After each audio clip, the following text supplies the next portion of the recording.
Hello, my name is Andrew Wright, and I wanted to uh, wish you all a happy Friday.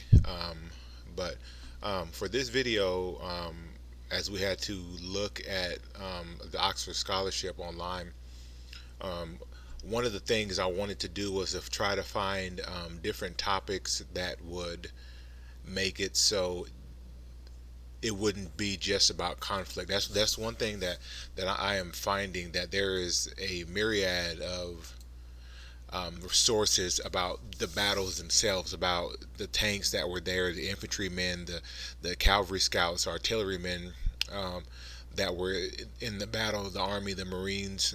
But sometimes it's imperative to find sources that have nothing to do with that, in order to get a better idea of the battle itself and the toll that it was taking on soldiers. Um, One of the resources I found was a book by David Fisher. It's called Morality in War.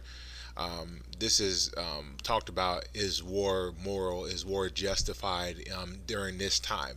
I think one of the things that we could say is during the times of the past, perhaps in World War One, World War Two, even in Operation Desert Storm in the early '90s, we can make the argument that this war was those wars were necessary, that there was no other way getting around them. I think that many would argue that the wars that we currently fight during Operation Iraqi Freedom, Operation Enduring Freedom, may not have been necessary. I think you can make the argument that perhaps the president that we had during that time put us in harm's way, put our soldiers in harm's way under false pretenses. But that's neither here nor there. Another very interesting source I found was one that I had read before during my undergraduate times.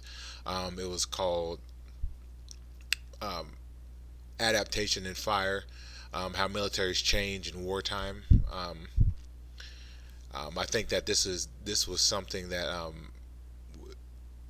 the military, people have this misnomer about the military, is that it's stagnant and that it hasn't changed. Where in every this war was completely different than the wars our fathers had to fight.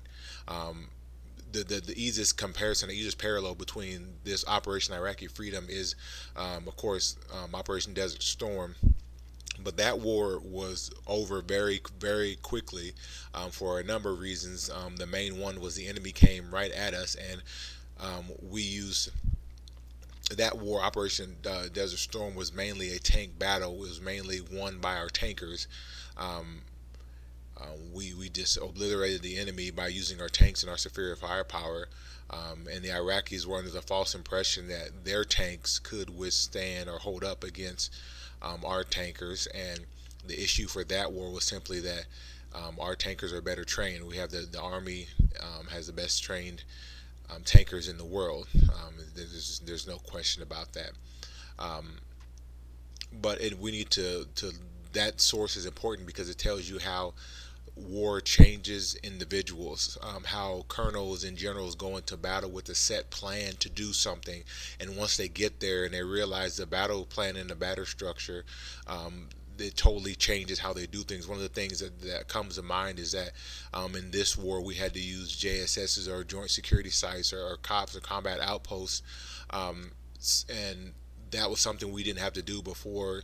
We had this war was something that made us live among the populace and fight alongside the populace. Um, and it was important for our leadership to for them to put us in a situation where the Iraqi people woke up with us there, and they knew we were going to be there for months at a time, for years at a time. As our deployments in the army is often 12 to anywhere from 12 to 18 months. The last one was by Martin Daughtry. It's called "Listening to War: Sound, Music, Trauma, and Survival in Iraq." I always try to, whenever we do a thing like this, any type of, I try to use a situation where we talk about PTSD, because you want to talk about what happens to the soldiers once they come back. And PTSD is something that it's always going to be there. It's never going to go away. It doesn't matter which war. It doesn't matter if it's this war, the war of my son, and his sons. They're going to be soldiers that come back and they're traumatized by the war. And it's important to get a source about that. Anytime you're talking about battle, it's important. You need to talk about what happens once they come back. Those are these three sources that I use. I look forward to um, hearing from you guys this week and getting into our discussion boards.